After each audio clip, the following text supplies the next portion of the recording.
Et dans Smartimo, tout de suite, on part du côté de la Guyane. On va s'intéresser aux projets fonciers, peut-être parmi les plus importants voilà, sur notre territoire. Pour cela, on est ravi d'accueillir Denis Giroux. Bonjour Denis. Bonjour. Vous êtes directeur général de l'établissement public foncier et d'aménagement de Guyane, l'EPFAC. Bienvenue à vous. Merci. À vos côtés, Stéphane Gourgou. Bonjour Stéphane. Bonjour. Qu'on retrouve Stéphane, cofondateur de Bionatix. Bionatix en 2 mots, Stéphane. Bionatix est une société d'ingénieurs qui est spécialisée depuis une vingtaine d'années dans le développement de solutions de maquettes numériques. Oui. Avec une particularité, c'est vraiment l'échelle des territoires, donc l'échelle urbaine, et plus particulièrement, on travaille donc avec les opérations d'aménagement de l'EPFAC dont on va parler aujourd'hui. Alors justement, on va s'intéresser à ce jumeau numérique du territoire dans quelques instants, mais tout d'abord, Denis Giroux, est-ce que vous pouvez nous présenter votre territoire? On sait qu'il est vaste, on sait qu'il est même immense, mais qu'il est très loin. Présentez-nous votre territoire. Alors, la Guyane est le seul département d'outre-mer qui n'est pas une île. Oui. Donc, c'est un morceau d'Amazonie sur le nord de l'Amérique du Sud. Ça fait 84 000 km², donc c'est grand à peu près comme la Nouvelle-Aquitaine ou le Portugal, Oui. à peu près. Et c'est couvert à 95% de forêt tropicale, la jungle, donc l'Amazonie. Et sur ce territoire, donc, il y a des faibles parties urbanisées. Mais pour autant, sur ces parties-là, la population augmente très vite. Elle double tous les 20 ans. Elle a augmenté bien plus vite que sur tout le territoire national. Il y avait peut-être 70 000 personnes dans les années 70, on a 350. Mais sur en gros, la même zone urbanisable, donc ça pose des vrais sujets, des vrais soucis d'organisation. Ouais, et d'urbanisation notamment, un retard énorme du côté démographique, avec une poussée, vous l'avez dit, alors qu'on construit très peu par rapport aux besoins. Tout à fait. En fait, dans la plupart des territoires nationaux, y compris les DOM historiques, on est plutôt bien équipés et on parle de recyclage, de choses comme ça. Nous, on n'est vraiment pas équipés du tout. On construit des infrastructures de base, des routes, des hôpitaux, des écoles, etc. Et bien sûr de la ville en essayant de la concevoir. Par contre, on la construira directement de façon moderne. Oui. Et ça, c'est pas mal, malgré, il faut le dire aussi, un problème de coût, puisqu'il y a des graves problèmes de pauvreté au niveau de la population. Alors c'est un des grands défis de la Guyane, puisque la population augmente très vite, mais elle est également très pauvre, puisque en Guyane, 53% de la population est sous le seuil de pauvreté. Donc il faut trouver, notre enjeu, c'est vraiment, c'est pas d'attirer des gens, c'est de mettre un toit sur les têtes des personnes qui aujourd'hui n'en ont pas. Bien Et sûr. c'est un enjeu tout à fait très important. Et même un enjeu de sécurité, puisque finalement, la soupape, évidemment, quand on a peu de bâti, ça veut dire que paradoxalement, il est très cher, même quand on est pauvre, et qu'il y a donc beaucoup de logements illégaux. C'est ça. En fait, comme il y a une pénurie de logements, nécessairement, ça développe de la spéculation foncière, de la spéculation immobilière, de la suroccupation. Et comme il y a quand même la majorité de la population qui ne peut pas payer ça, même ça contribue également à la vie chère, la soupape de sécurité, c'est le logement illégal. On considère qu'il y a à peu près, il y a pratiquement la moitié des constructions guyanaises qui sont illégales aujourd'hui. Ouais, et on le rappelle, c'est que cette population a grandi 10 fois plus vite en Guyane qu'en métropole au cours des 10 dernières années. Vous lancez de nouvelles ZAC en format écoquartier. Expliquez-nous ces zones d'activité commerciale. Alors en fait, comme je l'ai dit, nous essayons de construire un territoire comme ça a été fait après la guerre en Europe, mais avec les techniques, le savoir-faire d'aujourd'hui.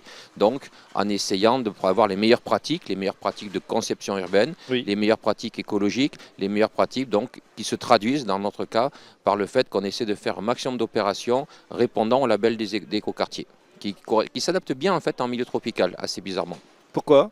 Parce qu'il n'a pas du tout été conçu pour des milieux tropicaux, mais en fait, le raisonnement, Oui. la façon de travailler pour arriver à une réhabilitation écoquartier fonctionne bien en Guyane, même si évidemment, dans quelques années, on va essayer de l'amazoniser. Je ne sais pas si c'est très correct de le dire comme ça, mais de la tropicaliser en tout cas. En tout cas, les projets sont assez énormes. 2 ZAC livrés de 650 logements voilà, donc, cette année. Et puis, vous avez pratiquement une ZAC comme ça de 1000 logements en format écoquartier tous les ans, Denis Giroux. Ça, en fait, aujourd'hui, on est sur un rythme, dans le cadre d'une opération d'intérêt national, qui a identifié 24 secteurs d'urbanisation d'intérêt national. Donc, et on est sur un rythme aujourd'hui d'une ZAC à peu près de 40 hectares, 1000-1200 logements, 2 écoles, tous les ans, pendant les années qui viennent et l'année passée déjà.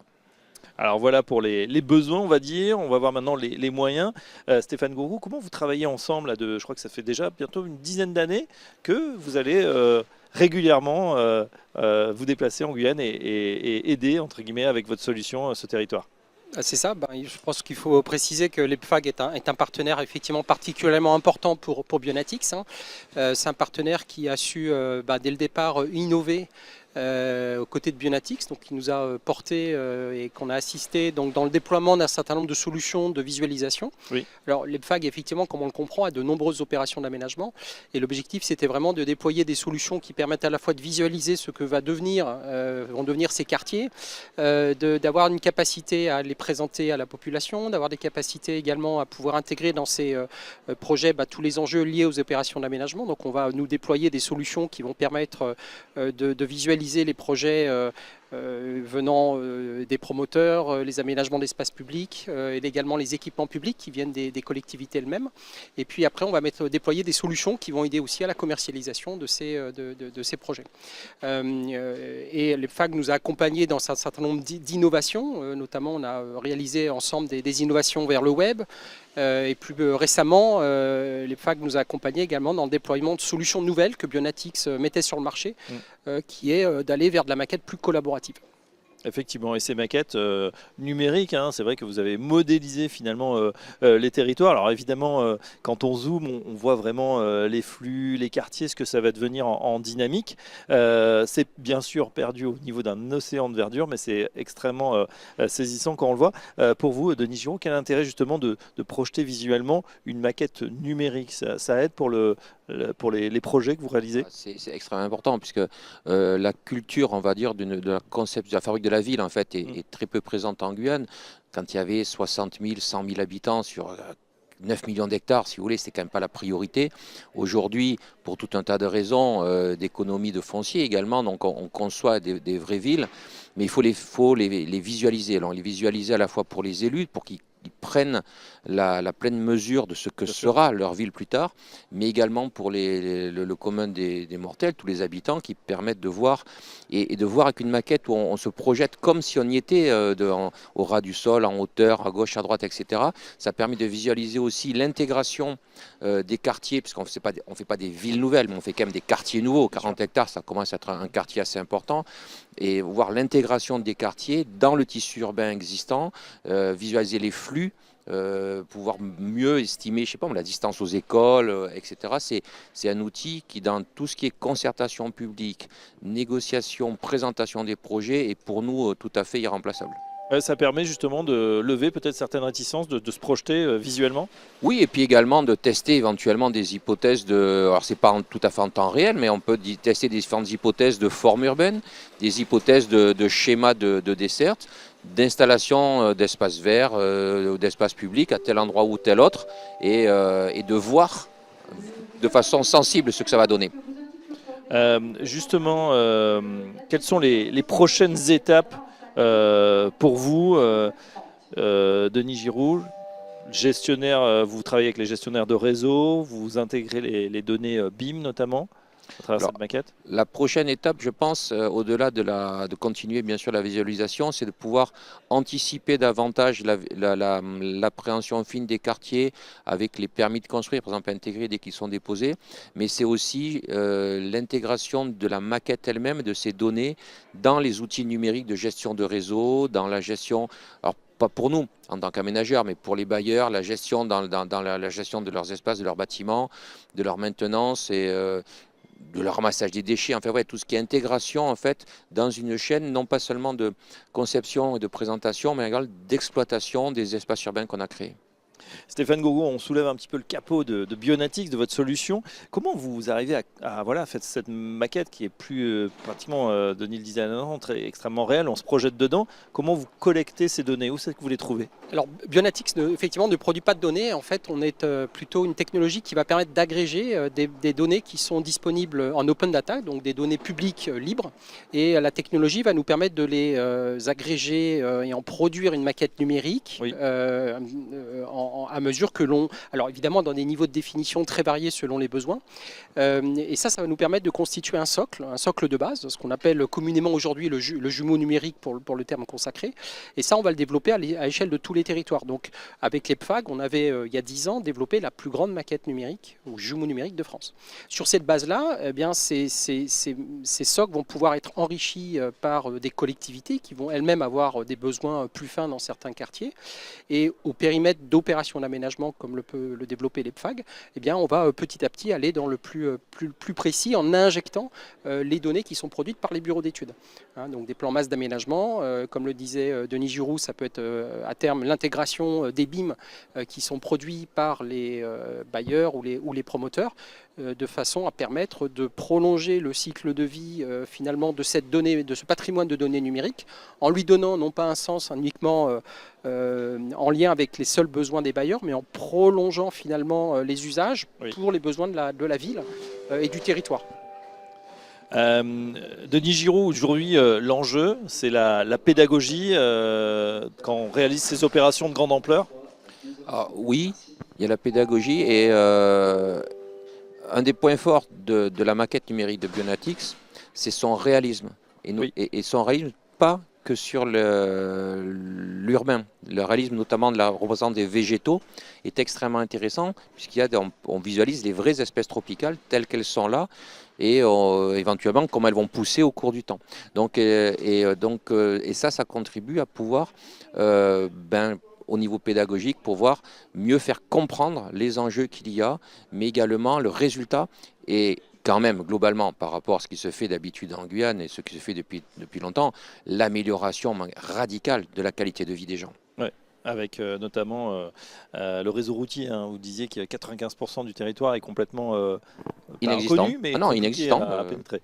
Non, mais là, il y a un tiers des communes de Guyane qui n'est accessible que par le fleuve. Et quand vous avez des épisodes de saison sèche où il n'y a pas d'eau, il n'y a plus d'accès du tout, par exemple. Ouais. Sauf à imaginer y aller en hélicoptère, mais voilà. Ouais, c'est pas... Alors pour le coup, pour le ramassage scolaire, c'est pas très pratique. Exactement. Stéphane, on se penche sur les prochaines innovations de Bionatics, ici au Forum des projets urbains. L'idée, c'est de connecter encore mieux demain vos données et la plateforme que vous avez déjà connectée.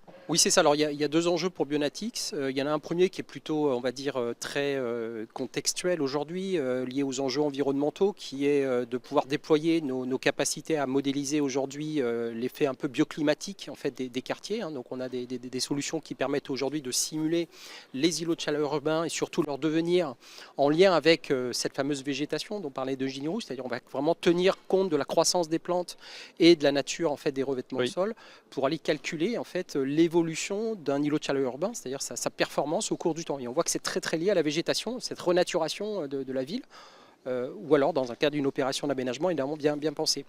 Après, le deuxième sujet, c'est vraiment de rendre ces maquettes numériques beaucoup plus collaboratives, c'est-à-dire d'avoir une capacité à donner plus de sens, plus de valeur, de dépasser simplement l'étape visuelle pour aller vraiment dans des usages beaucoup plus approfondis de ce patrimoine de données numériques, hein, c'est-à-dire on n'est plus sur de la visualisation simplement de géométrique quelque part, mais on vient donner des fonctions, des usages à cette maquette numérique pour pouvoir servir le territoire et servir finalement le cycle de vie de ce projet urbain qui, une fois est construit, eh bien, devra vivre. Donc c'est des quartiers qui vont vivre et la maquette numérique, c'est quand même un patrimoine de données qui va servir le territoire, qui peut le servir sur le très long terme.